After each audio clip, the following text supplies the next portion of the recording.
We're back again. Back with another reaction video. Man's reacting to more cost of living videos. Let me just say, these people will forever be in poverty until they accept the reason why they are living in poverty, the reason why they are broke, the reason why they are living their worst life is due to their poor decisions. Until you accept, until you take accountability for your own poor decisions, you will never be able to fix your problems because you're going to be sitting, waiting for some higher power. Could be the government, could be God, could be your mum and dad, could be somebody to fix your problems. Until you look in the mirror and you realize, you know what? My problems is because of my actions, you know. So therefore, the only person that can fix my problems is me, blood. Anyway, let's go. Let's get on with the video. During the pandemic and since, the NHS has tracked what have been described as excess deaths, higher numbers than usual of people dying for the time of year. COVID played a large part in that, of course. Those who died from the virus itself or from not coming forward for treatment during COVID restrictions. But according to research carried out for News at 10 and analysis of last winter's figures, there is something else, perhaps even more sinister, at play now: living without heating, or rather dying without it. Our findings suggest that by trying to keep their bills down, many people are risking their lives. There's people who are literally having to weigh up. Do I eat or do I freeze? Yeah? Do I eat or do I heat the house? Yeah? Do I go hungry but then get to have a warm house to live in? These are basic things and that. So if you're struggling with basic things, some people will say, well, if it's the basic things that people are struggling, then you know there's a problem. No, there's a problem if you're struggling with the basic necessities and that, yeah? Because it's down to people making poor decisions. I tell you how I know. Ain't no lawyer or doctor gonna be moaning about the gas prices and that. Or they would moan. Everyone's gonna moan in it because no one wants to pay more than they need to. But what I'm saying is they still got a full belly and they still living in a warm house, yeah? Lawyers and doctors. You know why? Because they put the fucking work in it. The problem is people want to be able to do the bare minimum. People want to live a champagne lifestyle on a lemonade budget. Big up man like Paul Barrett, and yeah, I got that quote from him. He said that a very long time ago when I was working at Holmes Haringey. People want to live. Well, he was talking about something else, but I remember him saying they want a champagne service on a lemonade budget. What a fucking legend! On frost-covered streets, 92-year-old Margaret moves with caution. But in these freezing temperatures, it's not the short walk from the shops on her mind, but the long day ahead in her Newcastle flat. And crucially, how to stay warm. Sitting on my throne. How often would you say you have the heating on in a normal day? £3 worth. £3 worth? Yeah. So you don't see it in terms of hours, you see it in terms of money? I've got a monitor up there. When it gets to £1, I'll turn it off. And we get to £3, that's it, no more. 1, 2, 3, Instead, her blankets keep Margaret warm. 4. And that's how I stay warm, that's how I save on the heating. Down the road, we join Amy. So a lot of your work is kind of checking up on people, making sure they're okay. Yeah. So when they've been discharged from hospital, She visits elderly people, identified as most vulnerable in the cold weather. Hello, I'm Dan, nice to meet you, how are you? Jessie has asthma and a chronic lung condition. On a daily basis, I bet, yeah, I'm not gonna swear blind, yeah, but this woman probably smokes, yeah? So whilst you're watching it and listening, I'm going to be looking out for signs of tobacco and nicotine, yeah? Because I'll go to people's yards and they tell me that they've got issues with, you know, their throat and their lungs or whatever, and asthma and that. But they're still smoking, blood. I find it very hard. I only put the heating on if I'm really cold. So I need the heating, but I can't always afford to put it on. I'm frightened. Are you noticing people's health deteriorate because of this? Yeah, 100%. A lot of the people that I'm supporting on discharge from hospital are presenting with problems like pneumonia, chest infections, and I'm certainly seeing a rise in that in the last few months. Do you think that is because they're living in cold homes, that they're not making the heating on? Yeah, I really do. Almost 7,500 people die as a result of living in cold homes in the UK each year. Latest figures from last winter show on average 45 people died every day in England and Wales, but that was before energy bills doubled in 2022. An analysis for ITV News of excess deaths in England last month show over 1,000 people died because of cold homes, already up 36% on the previous December. Hi Nigel, how are you? Oh, fine, thank you. Jonathan fears his elderly uncle was very close to adding to that number. That's right. The 1 meal a day is sufficient. The weakness of Nigel's voice, a result of the hypothermia he contracted at his home near Bristol during last month's cold snap. The 76-year-old had stopped heating his house, fearful of the cost. If the Meals on Wheels people hadn't been there, coming in every day, then he would have just died. When the ambulance arrived, they checked the temperature. There was actually a thermometer in the house. It was 10 degrees. But then what's really hit him now is the energy costs being so high. And now he's just terrified about energy costs. He just says there's no money, and obviously he's now, almost died because he didn't have any heating. Nigel spent 3 weeks in hospital. A once fit, healthy man, he's now in care. His family fear he'll never return home. Like I always say, you got a good healthy body and a healthy brain. You do not need to be a fucking rocket scientist. You don't have to be the spawn of Einstein and that. But if you've got a fit and healthy body and healthy brain, and your health is somewhat in a good region and that, there's no excuse to not make something of yourself. These people have themselves to blame. That 92-year-old woman, this guy who's like 70 years old, at some point you had a solid 30 years to make something of yourself. There's no way you can exist on this planet as an adult for 30 years, and not make something of yourself. What the fuck was you doing, blood? What was you doing? I would love to know what these people were doing during their prime years, during 30 to 60 years old. Prime years or prime health and knowledge to some degree where they could have made something of themselves. What the fuck was you doing? I tell you what it was doing. Working a normal shitty 9 to 5, if working, maybe on benefits and that. Coming home after work and just watching TV. Looking forward to the weekend. Just to drink alcohol and get high off of substances and that. You deserve the situation that you put yourself in. I don't do that. I don't come home from work and watch TV and do jack shit. I fucking make videos for you lot. I save my money and I invest it in property. I don't look forward to the weekend to waste my money on fucking alcohol and that. The alcohol is to escape their problems as well. The drugs them is to escape their problems. But you cannot escape your problems. How can you if you are the problem? So these people, I just want to go on holiday just to forget about everything for 2 weeks. Okay, so you're prolonging the inevitable now. You're procrastinating to some degree. You're prolonging the inevitable.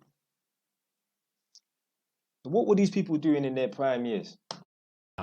It's definitely changed his life in terms of his mental and physical state. How does he sound now compared to before? He sounds like he's lost his spirit. I mean, he sounded very flat. In Westminster today, pensioners held a 1-minute silence to remember those who died living in a cold home, calling on the government to do more. Health campaigners are urging the same. It is not the government's job to fix people's problems. It's not.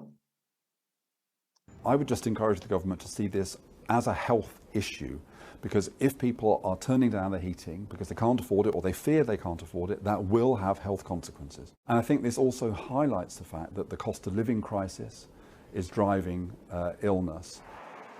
The cold snap will pass, but high energy prices are here for some time yet. The question is whether help will be there for those that need it.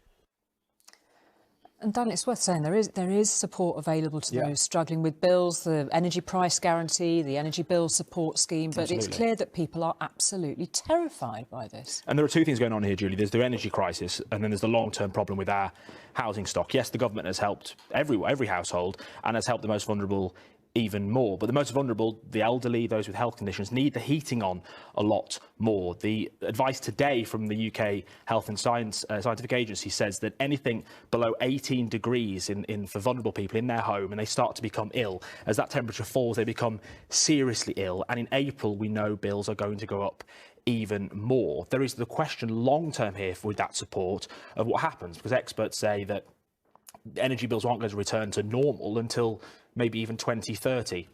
There is this second issue of Britain's housing stock. It is amongst the oldest in Europe. That means it's incredibly energy inefficient. When people put heating on, that simply doesn't work for them. And excess deaths in this area were happening before this energy crisis. They will continue, campaigners say, until the housing stock is properly dealt with. Yeah, it's a real combination of pressures, isn't it, Daniel? Thank you, as ever, for that. Next video. Buy the book, buy the Ross Clark book.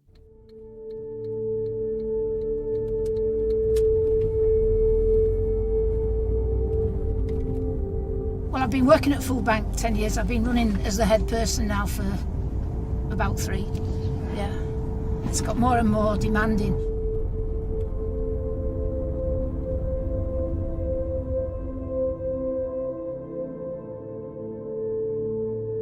The pandemic was really bad, and then we had like a little lull, but now it's beginning to raise its head again. Yeah, it's getting worse. We usually open up on a Tuesday morning at 9:30, but they're queuing before that. What they're saying is we'll just have to put extra jumpers on. We can't afford to heat our homes, but we've got to put food on the table, and that's where we come in. We were originally just a top-up centre, but now what we're finding out is that basically they come in here because they just cannot afford to buy the food in the shops. They've got different things and try to pay the bills. They've very little left for the food. So it's really becoming in winter a toss-up between the food and the bills. And I think, you know, the food's got to win. Otherwise they can't survive. So the rents are going up, gas electric's going up, food's going out at window. What do? How do you look after your kids? How do you look after your elders? You shouldn't have had kids until you are financially stable.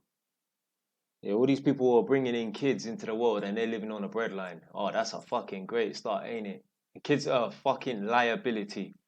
Yeah, not speaking in a derogatory term or anything like that, but they are. So if you can barely afford the basics in life because you're living on a breadline because your finances are mash up and that, how dare you even think to bring a child into this world?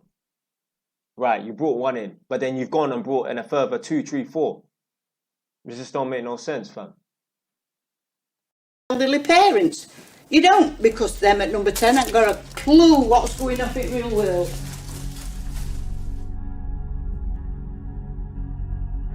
I've lived in Sunnyside nearly. You see that comment she made about number 10, yeah? She's referring to number 10 Downing Street and that. They ain't got a clue what's happening in the real world. See, these people who are poor and that live right at the bottom of the social economic scale, yeah, they just don't understand that they are the reason why they are poor. They don't understand the reason why the politicians are sitting up so high up on the totem pole, as she, is kind of put it, is because they put in the fucking work. If you look back through that woman's timeline and that, I guarantee you that woman has no education, she has no degree, no skill, no trade, nothing. Fuck all. Just experience at Tesco's or Sainsbury's or whatever fucking stupid ass local food supermarket that was around the corner from her yard. Summer Foods or whatever. Netto's, one of them foolish shops and that. It's not their job to understand your situation. 62 years, and I've lived in the same house. I'm great grandma twice. I'm not old enough. You can say that if you want to me. I says, I dread to think what you're going to have to go through. I don't know how to feed and clothe kids. I honestly don't. And since it's been announced about the electricity and gas, there's a lot of people worried. A hell of a lot of people worried. I mean, community centre might have to close. Then you'd be sitting in house, just, well, deteriorating. You've got to keep your brain going, even if you haven't got one like me, but you have to keep it going. You know, and talk to people, and that makes the world go round, though, doesn't it? It's just friends, just friendly place to come and join in, because that's what it's all about. We are all volunteers. It's a community thing. They pull together through thick and thin. And if somebody's going through a bad time, then even more we pull together and help them along. We just don't know nobody to go under. If we all go as individuals, it'll split, it'll not work.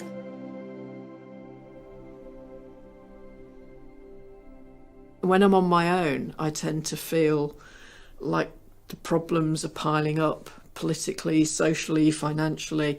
And then when you start talking to other people, you realise everybody's kind of struggling one way or another. There's a huge amount of resilience in communities where people are really struggling. We saw this after COVID and we're seeing it now, and people will come out for other people. But people are also not stupid. People know that the government are letting them down and that they're failing them on a whole measure of responsibilities.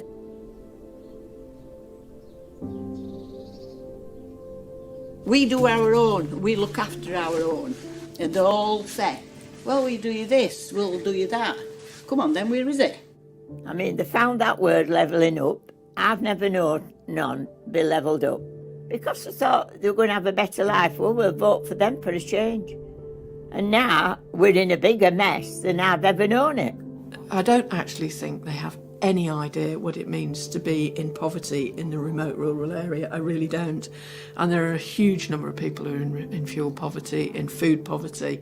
You know, people are becoming more and more and more remote, not necessarily geographically, but remote from whatever else goes on in society. I don't think people in Westminster have the first idea of that.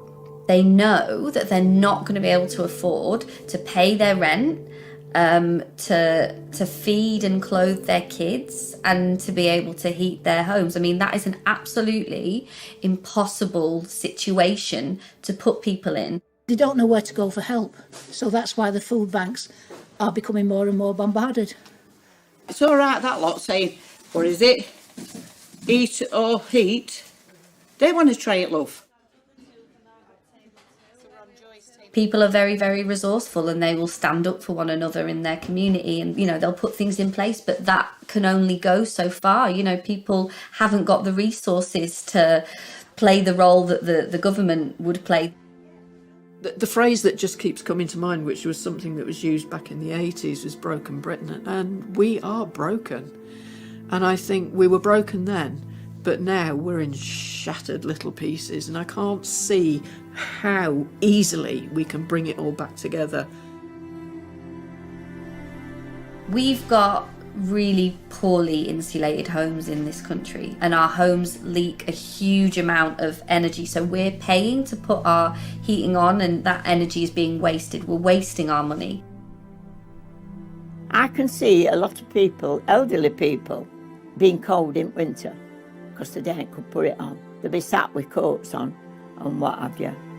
There is a lot that the government could do about that by taking measures like loft insulation and wall cavities. But councils don't have the money to do this at the scale or at the speed that they need to. So often they're doing it in a really piecemeal way. It's taking a very, very long time. They can't go as far with upgrading homes as they would like to.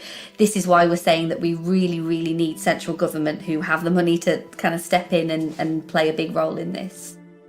The pit houses, particularly in Chinatown in Maltby, they've had the outside insulation done in some of them, but then because of government funding it was stopped. Personally, we retrofitted it a few years ago. It made a huge difference. Our bills plummeted. We can feel a difference in the house itself, and we could feel the difference in terms of what we were paying out. I think we're losing that advantage now with the bills going up and up and up and up, which makes me feel so much more for the people who don't have that insulation. One thing, what they should pull the socks up and go, is insulate all homes. All homes should be insulated. Food banks, community cafes, all of these structures that have been set up with no support from the government, those structures are now becoming politicised. People are are looking to the winter and they're thinking, well, like, hang on, how are we going to be able to keep this food bank running when no one can afford to give us donations? How are we going to be able to keep this community cafe running when, like, the fees for the building are going up? They're being just absolutely stretched to the limit. Even when we're down and out, it's like something always turns up, always, and it's never failed us yet. So we've just got to carry on in that belief that it's going to be okay. Something is changing in the public mood. People have been let down by politicians for decades, really. And that's meant that people have disengaged from politics. They might not vote, they might not see themselves as political in any way, but the level of public anger as people are being affected by this personally, their families, their neighbours, themselves, that is changing. They're starting to get organised in their communities. They're starting to talk about, you know, protest and strike and all of these kind of ideas that are really political. I honestly think that because... You know, I just think the British pound just gets wasted in that. Like, so much money gets pumped into the fucking NHS and that, and it's like it just disappears into the walls and that. I think our government just wastes money. I know they got a lot of money in that, but you just can't see where the fuck this money is going. Yeah, someone put down in the comment section where they think the government's money is going and where it's getting wasted. I know obviously the government's money, a lot of it gets wasted on people and their fucking benefits and that. And it's just the government's fault. It allows people to just sit on their ass and do fuck all and get paid for it. There's some people, I've watched little documentaries and that. I think I was watching The Apprentice probably about 10 seasons ago and that. And there was one woman on it and she said the area that she grew up in, it was either you finish school at 16 and get pregnant and get a council house, or go and work in Tesco's, literally. And by getting pregnant at 16, getting a council house means go on benefits. Nuts.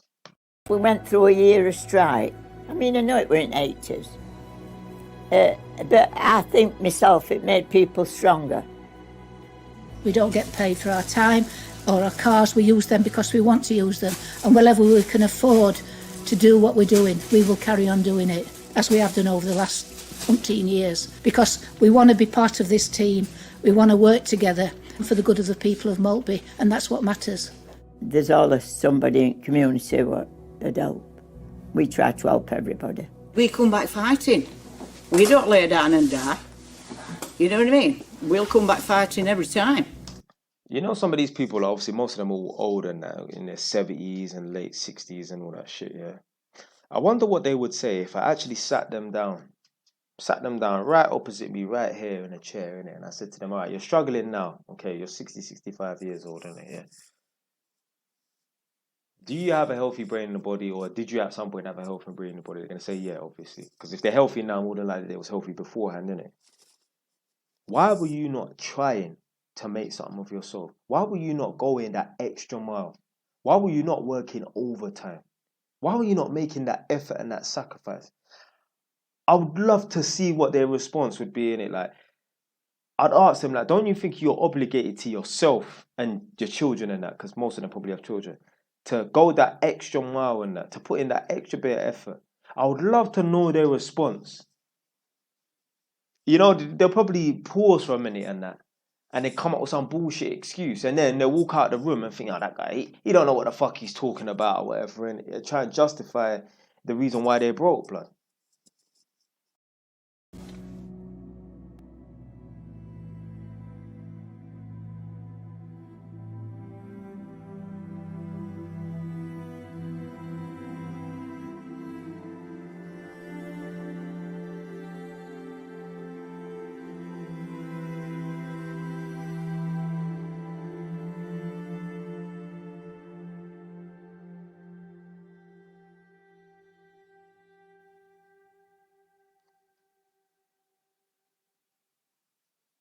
Bada book, bada book, bada book, bada rascal book. It's the knock on the door that more people than ever are now dreading. Literally every day there was somebody ringing us, or we had an email, or we had a letter. It was literally every other day, and then it got too much, to be honest. With a cost of living crisis, debt is booming. business too for the firms cashing in on the finances of the most vulnerable. Channel 4 News and the Bureau of Investigative Journalism have been looking at a looming debt crisis and those who are profiting. The fear of spiralling debt has dogged Michael and Catherine Mason for years. She has complications following brain surgery and he's her full-time carer. Unable to work and with a family to look after, their finances spun out of control. It was desperation. Confusion. Guilt. Shame. All the emotions you can think of, because we didn't want to get in that situation. In 2021, they got a call from a company offering to help them with a repayment plan called an Individual Voluntary Arrangement, an IVA, costing £80 a month. But after they signed up, they struggled to keep up with payments and were driven into even more debt. How many times have you felt like you've had to cut back on how much you've eaten? About 8 to 9 times. We didn't do shopping 1 week at all, did we? No. We had to live off whatever we had in the freezer or in the cupboards. Luckily, we got help from friends to give us a food parcel. We don't want that for our kids. They turned to a local law centre for help, and it was only then that they realised they were part of a growing trend of those sold IVAs they couldn't afford. Did you feel that things had been explained clearly to you? Do No. you feel No. like you went into that situation with your eyes open? No. No. Because there was lots of things in there. I mean, the paper at the centre was nearly 50 pages long. But we told them I had dyslexia. I told them I couldn't understand jargon. In principle, an individual voluntary arrangement isn't bad. It's an alternative to bankruptcy for those who want to keep expensive assets like a house or car, who can afford to make monthly repayments for around 5 to 6 years, with an IVA company taking up to £4,000 in fees. There are other avenues, though, like a debt relief order, an easier and cheaper option for those who rent and live on benefits or have less than £75 spare a month. It costs just £90 and wipes out debt after a year. But you might have spotted a crucial difference. In the IVA, insolvency companies have struck gold, pocketing thousands in fees and often paying third-party companies to reel in customers for them. To see how some of those cashing in on IVAs operate, the Bureau of Investigative Journalism posed as a single mum with benefit-only income and less than £75 a month spare, someone who'd qualify for a much cheaper debt relief order. We asked a debt solicitor to listen. You don't want to be in debt when your daughter grows up and all the rest of it, so I do want to help. A debt relief order and bankruptcy, we can get rid of those completely, straight away. That would be one of the first things that we'd be looking at. But he rules it out straight away? Absolutely. I cannot understand why he's done that. Is there any way you could cut back on? Anywhere you've overestimated on something? They're just massaging the figures to make it work. DROs can be very strict. They only reeling them in. Accept 100 applicants. So if you apply, you might get rejected and lose your £90. That's just rubbish. If I were to take food out of your daughter's mouth, I wouldn't be able to sleep at night if that was the case. Do you know what I mean? But if you could do it, it's worthwhile checking if you could be eligible. The other option is a government scheme called an IVA. It has no greater government backing than bankruptcy and debt relief orders do. So why do you think they're so keen to describe only the IVA as the government-backed option? Because that's what they're trying to flog to people. A new survey from Citizens Advice Bureau found 3/4 of those who are or have been in an IVA said they struggled to make repayments. Nearly 40% said it had had a negative impact on their debt levels. And 84% of debt advisors said they'd spoken to clients in either failed or unsuitable IVAs. One of the biggest drivers behind bad advice are the referral fees that IVA companies pay third parties to reel in customers. Those are often worth hundreds of pounds. Now, the financial regulator's trying to bring an end to that practice, but that hasn't stopped a cottage industry of online debt advisors gathering pace and using ever more extreme tactics. The debt charity Step Change even found its branding, charity registration number and website had been stolen by an outfit calling itself Step Change Plans, almost identical bar the URL. A call operator linked to this fake website said he passed clients over to most IVA firms. We contacted the company he worked for but got no response. These men are crooks, you know. I'm telling you, these scammers have no fucking remorse, boy. They will bleed anyone for their last pennies, boy. IVA regulation is a complex patchwork with no one body overseeing the industry as a whole and no powers to hold the companies at the top of the chain to account. The problem is this is likely to get worse as a cost of living crisis intensifies, and government need to get off the sidelines and give people the access to the regulated financial advice they so desperately need. Would you agree with a definition of IVA as debt wonga? I think I recognise some of the picture that you're... Yeah, when she used the term wonga, yeah, I think she's referring to like a play on word, making reference to, you know, that payday loan company Wonga. So yeah, the IVA is like an alternative kind of thing.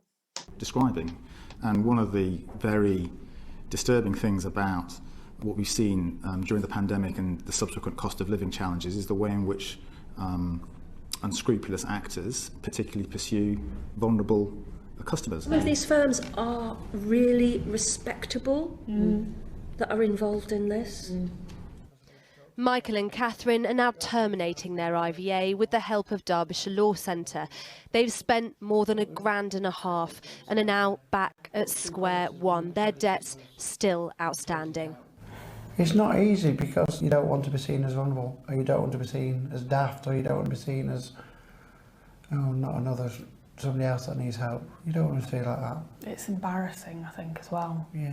To say that you've got that low or got to that point. But these companies just prey on the vulnerable. Figures out last week show more IVAs were sold last year than ever before, nearly 90,000. It's an industry worth billions, but just how much of it's made off the backs of those with nothing to spare. Next video. It was a no choice decision. It killed me that I had to sell my home after 40 years, yeah. It's either that or you watch your own family go under. Jo has only moved 50 yards from one side of her street to the other. She's selling up so that her daughter can afford childcare. Well, I did nothing but cry and break my heart for months. That is nuts. Mummy has to sell her property because the daughter can't afford childcare. But see, this is the fucking problem. If this daughter did open up her legs to a man that was worthy of breeding her up, he would be able to afford the fucking childcare, and it wouldn't be down to the fucking grandma, blood. Because it takes two people to bring a life into the world, yeah? So where the fuck is the baby dad, blood? See, some people would just look at this and think, oh, that's quite sad, you know.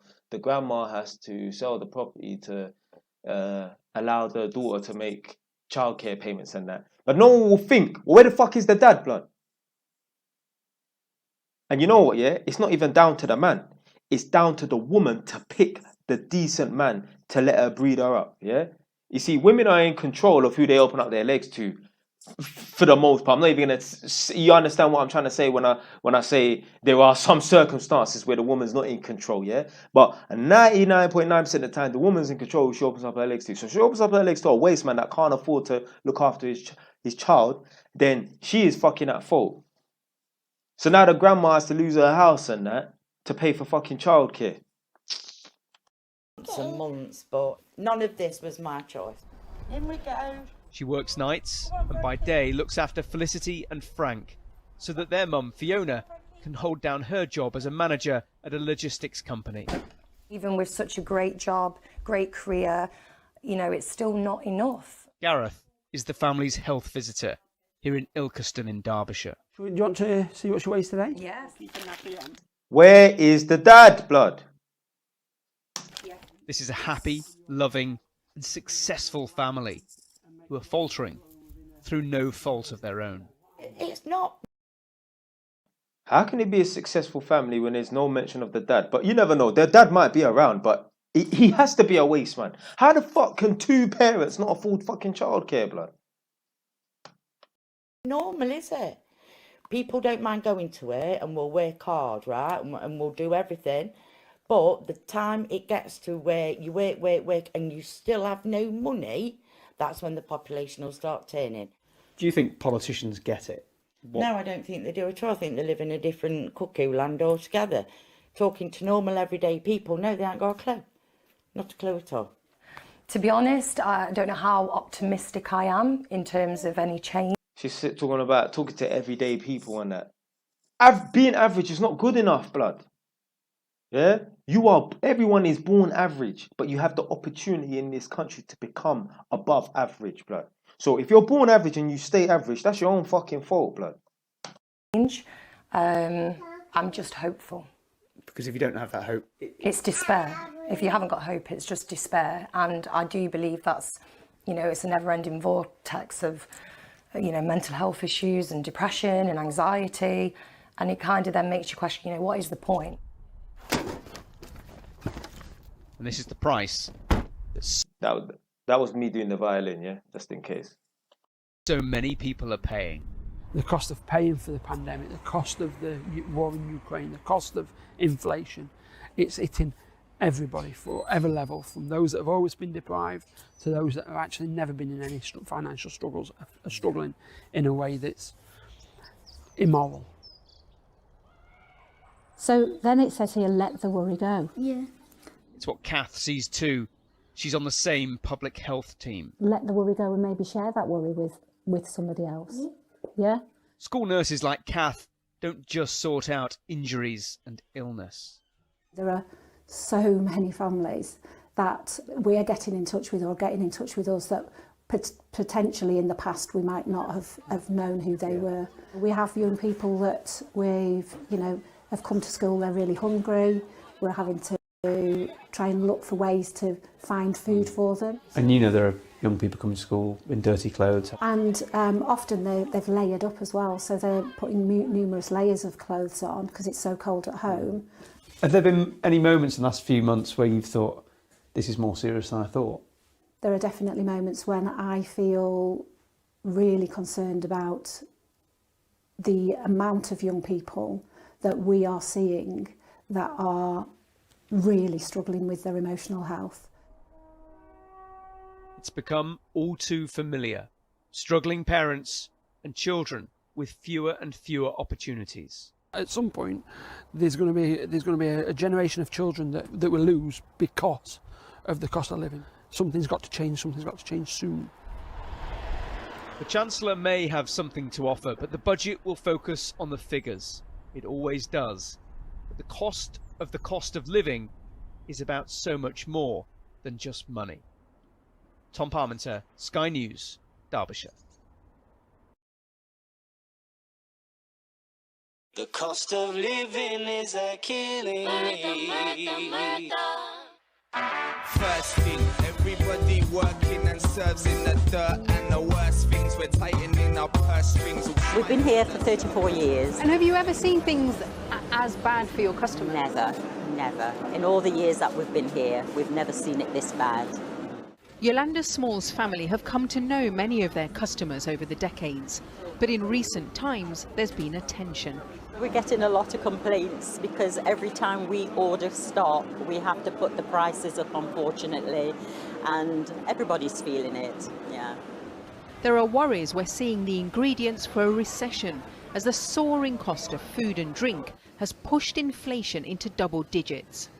This is only the fourth time in 70 years that inflation has breached 10%. The government has been accused of being missing in action, its party preoccupied with the leadership election. There's a feeling here amongst some people we've spoken to. So it was, I think, back in the late 70s, early 80s, and that recession there was really bad, and basically inflation went up to like 14%, like 14%, which was nuts. So yeah, so it's higher right now, but it's been higher before apparently. The two And basically, if you ever heard that like people in the UK were broke in the 80s, it was because of what happened in the late 70s, and that everyone was brass, apparently. Two rival candidates just don't get what they're going through during what's been described as a cost of living emergency. There's an empty parade of market stalls here in the Victoria Centre. Many businesses never recovered from lockdown, and the council is considering the market's future to try and save much needed money. The Market Cafe isn't sure how many more weeks they'll have left to trade. You go 1 week, you go for the same item the following week, and it's gone up in price. Carol Ann Pemberton and her sister Jenny Johnson had just treated themselves to breakfast at the cafe. Why don't the government do something about it? Do you think they've been a bit preoccupied, the government, because they're trying to pick a new leader? And yet and now, I mean, we've got on the verge of a new Prime Minister. We need the Prime Minister that's coming in now is to take note of people such as me and people that's not well off. Do you think Labour would do any better? Well, She's saying that the government needs to take note of people like her who are in need and whatever, in it, yeah. Blood, she should have been taking note of herself during the age of fucking 30 to 60 years old, when she was in her prime, blood. When she had all the opportunity and hours in the work, you know, within reason to make something of herself. So now, because she hasn't put in that effort and that sacrifice in the past, she is now feeling the brunt of it. Like a man like Andrew Tate said, there's pain to become important and there's pain in not becoming important. If you do not make no fucking sacrifice in your youth, you will suffer in your elderly age. They're just sitting there arguing amongst themselves when it's the people that count. And it's the poorest people who'll be hardest hit, because they have to spend a greater proportion of their household income on energy, food and drink. Under the current Yeah, they're going to be hardest hit because they ain't putting the fucking effort.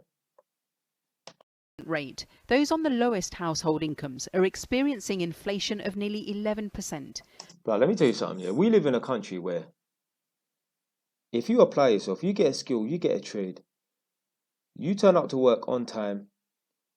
First of all, you get a skill, get a trade, get education, you're ambitious enough to get a decent job. And then when you get that job, you turn out to work on time, you work overtime and work all your hours that you can within reason, obviously, and you save your money and you don't live outside your means and you invest your money into property or business, and that you cannot be poor.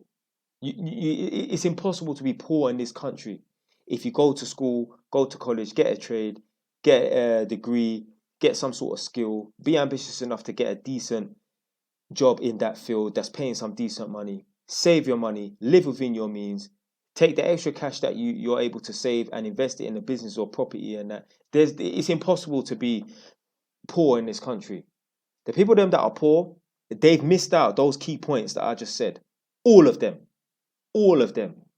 Because even if they're ambitious enough, even if they got an education and they're ambitious enough to get a decent job and earn a decent amount of money, if they don't manage their finances and that, then they can be poor.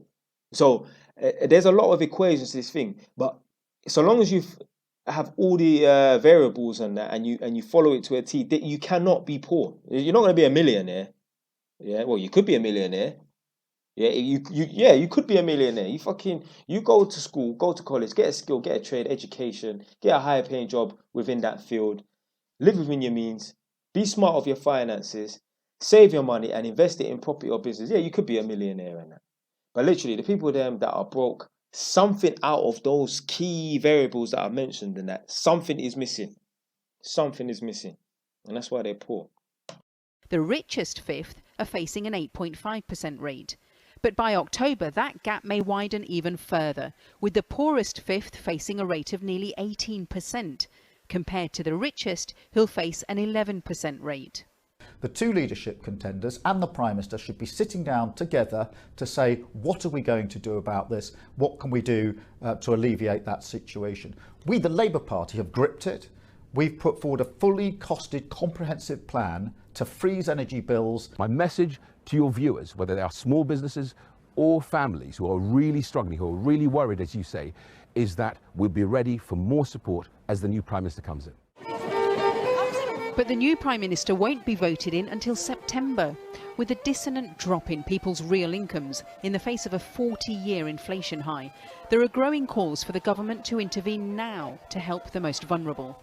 When the weather starts turning and they're getting geared up for Christmas, I think that's going to be a big panic. At Tracy Cully's salon, they had to put their prices up back in February.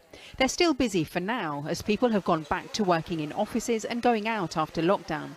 But customers are having fewer treatments. We've not had a massive rise. We had a rise in February, which was just £1.